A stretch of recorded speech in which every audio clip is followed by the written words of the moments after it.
السلام علیکم، کیسی ہیں آپ سب؟ امید کرتی ہوں کہ اللہ کے فضل و کرم سے آپ لوگ خیریت سے ہوں گے، خوش باش ہوں گے، ٹھیک ٹھاک ہوں گے، جہاں بھی رہیں خوش رہیں، آباد رہیں، ہنستے مسکراتے رہیں، امین ثم آمین۔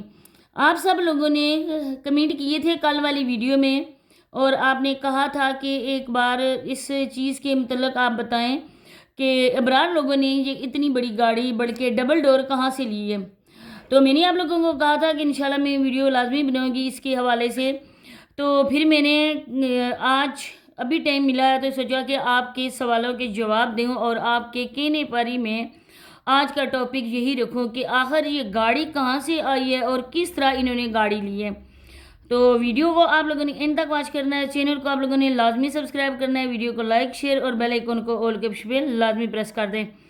آپ لوگ جیسا کہ جانتے ہیں کہ گاڑیوں کی قیمتیں آج کل کتنی ہو گئی ہیں، بلکہ آسمان کو چھو رہی ہیں۔ جس طرح سے گولڈ آسمان کی بلندیوں تک پہنچ گئے، اسی طرح سے گاڑیاں بھی کافی زیادہ مہنگی ہو گئی ہیں، اور یہ بات میں اس وجہ سے جانتی ہوں کیونکہ میرے بھائی بھی جو ہے ماشاءاللہ سے گاڑیوں کا شوق رکھتے ہیں، اور ابھی ہم نے اپنی ایک گاڑی سیل کی ہے، اور جتنے کی لی تھی بلکہ اس سے بھی کم قیمت پر ہماری گاڑی گئی ہے۔ ہونڈا ہماری گاڑی تھی، آپ لوگ خود اندازہ لگا سکتے ہیں، جن کو آئیڈیا ہوگا وہ خود پتہ ان کو چل جائے گا کہ گاڑی جو ہے نا وہ کتنی مہنگی ہے۔ اب جو ہم لینے والے ہیں وہ گاڑی اور زیادہ مہنگی ہے، اس میں بھی 7-8 لاکھ اور شامل کر کے پھر نیو گاڑی ہم لیں گے۔ اور جب انسان اس طرح کے کام کرتا ہے نا تو دل پر ہاتھ پڑتا ہے، چاہے جتنا بھی وہ امیر کیوں نہ ہو۔ تو ان لوگوں کا تو کوئی ایسا ذریعہ معاش بھی نہیں ہے۔ آپ لوگوں کو پتہ ہوگا کہ ان کے پاس تو زمین جائیداد بھی نہیں تھی۔ اس کے بعد جب ڈیلی روٹین والی کا چینل وجود میں آیا اور ڈیلی روٹین والی نے ان لوگوں کے ساتھ مل کر اپنے یوٹیوب چینل پہ کام کرنا سٹارٹ کیا، تب اس کا گاڈ فادر بنا یہ ابرار۔ ابرار کے پاس ہی اس کا ایڈسن تھا، ابرار کے پاس ہی اس کا چینل تھا، ویڈیو یہ بناتی تھی، اپلوڈ وہ کرتا تھا، اور اس کے بعد آہستہ آہستہ دیکھیں کہ اس نے کتنی زیادہ ترقی کر لی۔ گھر بھی بن گیا، زمینیں بھی انہوں نے خود کی لے لی، جن کے پاس اپنی زمینیں تک نہیں تھی انہوں نے خود قیمتی زمینیں لوگوں سے لیں، اپنے گھر بنایا، A to Z اس کو ڈیکوریٹ کیا، اور ٹریکٹر بھی لیا۔ پہلی 2 گاڑیاں تھیں ان کی، اور وہ بھی اچھی خاصی قیمت تھی۔ کل میں اپنے بھائی سے پوچھ رہی تھی، کل ہم شو روم میں گئے تھے تو میں نے اپنے بھائی سے پوچھا تھا کہ وہاں بندہ ہے ولاگر، ان کے پاس یہ گاڑی ہے تو وہ گاڑی کتنے کی ہے؟ تو 18-19 لاکھ کی وہ گاڑی ہے جو ان کے پاس پہلی تھی۔ اور اس کے بعد ڈبل ڈور کی قیمت تو آپ لوگ خود ہی جانتے ہوں گے کہ کتنی ہے، مجھ پہ چھوڑیں، آپ لوگ خود ذرا چیک کریں کہ ڈبل ڈور اگر سیکنڈ ہینڈ لو تو اس کی بھی کتنی قیمت ہوگی۔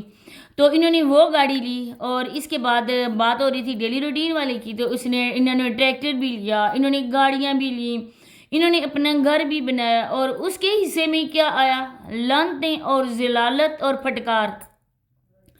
جب بھی کوئی بات ہوتی، جب بھی اس کے اپنے رشتے اس کو بولتے کہ تم نے ان کو سب کچھ کھلا دیا، انہوں نے تمہارا کھا کر ڈکار بھی نہیں لیا، تو تم اپنے آ کے میکے والوں پر اس طرح کی باتیں کرتی ہو۔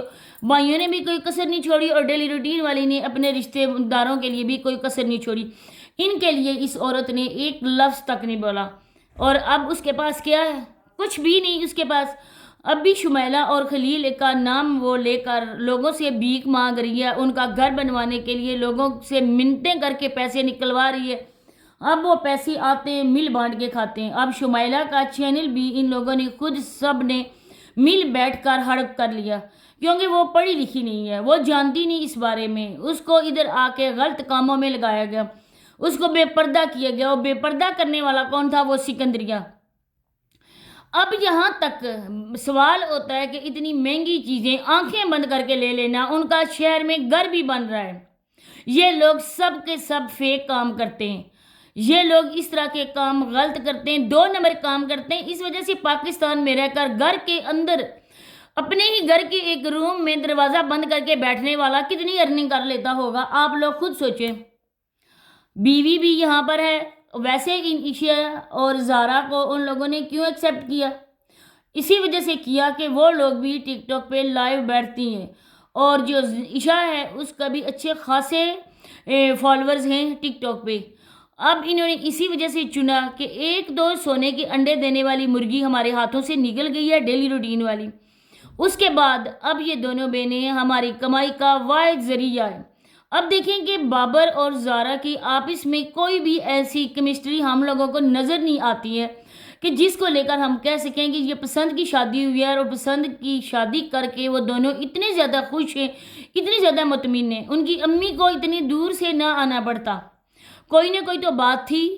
عشاء کے بھی ایک دم سے ولاگز بند ہو گئے تھے، وہ بھی کام نہیں کر رہی تھی یوٹیوب پہ، اور زارا تو کرتی نہیں ہے، زارا کا چینل چلا گیا اپنی ماں کے پاس۔ اس کے بعد جو خود بندہ ٹک ٹاک پہ ویڈیوز اپلوڈ کرتا ہے بابر بھائی، لیکن اپنی بیوی کے ساتھ وہ ولاگز نہیں بناتا ہے، تو کیا ایسی بات ہے؟ ایک اگر ہو کہ بندہ سوشل میڈیا سے کنارہ کشی اختیار کر لے، نہ ہی یوٹیوب پہ ہو نہ ہی ٹک ٹاک پہ ہو، تو بات بھی بنتی ہے نا، ہاں جی اس کے بندے نے یوٹیوب کے ساری ایپ سوشل میڈیا یوز کرنا ہی چھوڑ دیا، تو اپنی بیوی کے ساتھ بھی وہ نہیں آ رہا ہے، اس کو بھی۔ اب یہاں پر ہے کہ بات اگر دیکھی جائے کہ یوٹیوب سے آپ نے چینل اس کا واپس کر دیا اس کی ماں کو، زارا کو آپ لوگوں نے کر دیا یوٹیوب سے ہٹا دیا، تو آپ اس کو ٹک ٹاک سے بھی ہٹا دینا۔ یہ غیرت کا تقاضا تو نہیں ہے نا کہ کسی کی بیٹی کو پہلے ورگلایا، اپنے پیار کی جال میں بنسایا، اس کے بعد جب وہ مکمل طور پر آپ کے قابو میں آ گئی، اس نے ماں باپ کی نافرمانی کی، اس نے لوگوں کے سامنے اپنے ماں باپ کی نظریں نیچی کی۔ ہوتا تو وہی ہے جو ہماری تقدیر مقدر میں ہوتا ہے، لیکن کہیں نہ کہیں ہم لوگ خود اپنے ماں باپ کی دل آزاری کا باعث بن رہے ہوتے ہیں، خود اپنے ماں باپ کی نافرمانی کرتے ہیں ان لوگوں کی خاطر جن لوگوں سے ہمیں متعارف ہوئے، رشتہ بنے، جمعہ 8 دن ہوئے، اور اپنے ماں باپ کی ہم لوگ سالوں کی قربانیاں بلا دیتے ہیں۔ لیکن آخر کار پسند کی شادی کا انجام کیا ہوتا ہے وہ آپ لوگوں نے دیکھا ہی ہے، یہی ہوتا ہے جو زارا اور بابر بھائی کا ہے۔ ایک دوسرے ویڈیو میں بھی، ایک کیمرے کے سامنے بھی ایک دوسرے سے لیے دیے رہنا، کبھی نہیں دیکھا کہ وہ اپنی بیوی کو لے کر باہر جا رہا ہے۔ اس نے اپنی بیوی کو کہا کہ ہاں جی تم ایک یوٹیوبر ہو، ٹک ٹاک کرو، یا اپنی بھابھی کے ولاگز میں اپنی بیوی کے ساتھ باتیں کرتا ہوا نظر آئے۔ اور اسی طرح سے ان کے جو پیسے تھے وہ بھی ان کے پاس آگے، گھر بھی بنایا جا رہا ہے اور ڈبل ڈور بھی لی جا رہی ہے۔ چلیں جی، اللہ پاک ہر کسی کو دے، اللہ پاک کے خزانے میں کسی چیز کی کمی تو نہیں ہے نا، سب لوگ ہی دعا کرتے ہیں اللہ پاک اپنا محتاج بنائے، کسی انسان کا محتاج نہ بنائے۔ لیکن بات بھی ہوتی ہے نا سوچنے کی کہ اتنا زیادہ کوئی ذریعہ معاش بھی نہیں ہے، اور پھر ڈبل ٹرپل گاڑیاں بھی ہیں، ٹریکٹر بھی ہے، شہر میں بھی گھر بن رہے ہیں، تو یہ پیسے ہیں اسی ڈیلی روٹین والی کے، جس کا چینل پہلے دوڑ نہیں رہا تھا بلکہ وہ خوب تیز تر بھاگ رہا تھا، اور اپنے ہی بچوں سے دغاداری کر کے، غداری کر کے، دغا کر کے اس عورت کے ہاتھ میں بھی صابرہ کی طرح کچھ نہ آیا۔ ایک طرح سے یہ نیک پروین بنی بیٹھی ہے کہ میں اپنے شوہر اپنے بچوں کے پاس موجود ہوں، تو صابرہ تو وہ بس اس نے کام ایسا کیا کہ وہ بھاگ گئی، لیکن صابرہ اور ڈیلی روٹین والی نے کوئی بھی ایسا فرق میں محسوس نہیں کرتی ہوں، کیونکہ اس نے بھی اپنے بچوں کو یوز کیا، نہ ہی اس کے بچوں کے پاس کوئی تعلیم ہے، نہ ہی بچوں کی کوئی تربیت ہے۔ اب جو ڈیلی روٹین والی کے ہاتھ میں ایک لگا ہے نا بولنے والا، وہ چابی کی گڑیا لگی ہے نا، وہ بھی اپنے باپ جیسی ہے۔ اب ڈیلی روٹین والی کو بھی دن میں تارے نظر کروائے گی اس کی اپنی سگی بانجی، کیونکہ اس کی بات کو وہ بیچ میں سے کاٹ کر اپنی بس راگ لاپنے شروع کر دیا۔ اب یہ زارا اور عشی، ہماری دعا ہے کہ اللہ پاک ان کو اس گھر میں آباد رکھے، لیکن جیسا آج کل چانس لگ رہے ہیں نا، اس طرح سے مجھے بہت زیادہ اس کا ڈر ہے کہ پتہ نہیں آگے ان کے لیے کیا ہوگا۔ لیکن بہرحال آپ لوگوں نے ان بھائیوں کے لیے ہے کہ آپ نے ذمہ داریاں لی ہیں تو آپ نے نبھانی بھی ہیں۔ جب آپ نے دیکھی بال کر یہ لڑکیاں پسند کی، اپنے لیے نکاح کیے، تو اب جو ہے نا ان کے ساتھ ہنسی خوشی گزارا کرو، آپ بھی بہنے والے ہو، اور ان کی عورتیں بھی ٹک ٹاک پہ ارننگ کرتی ہیں، تو یہ سب کمائی ہے، ایک مرد کی نہیں ہے۔ اسی کے ساتھ اجازت چاہتی ہوں، اللہ حافظ۔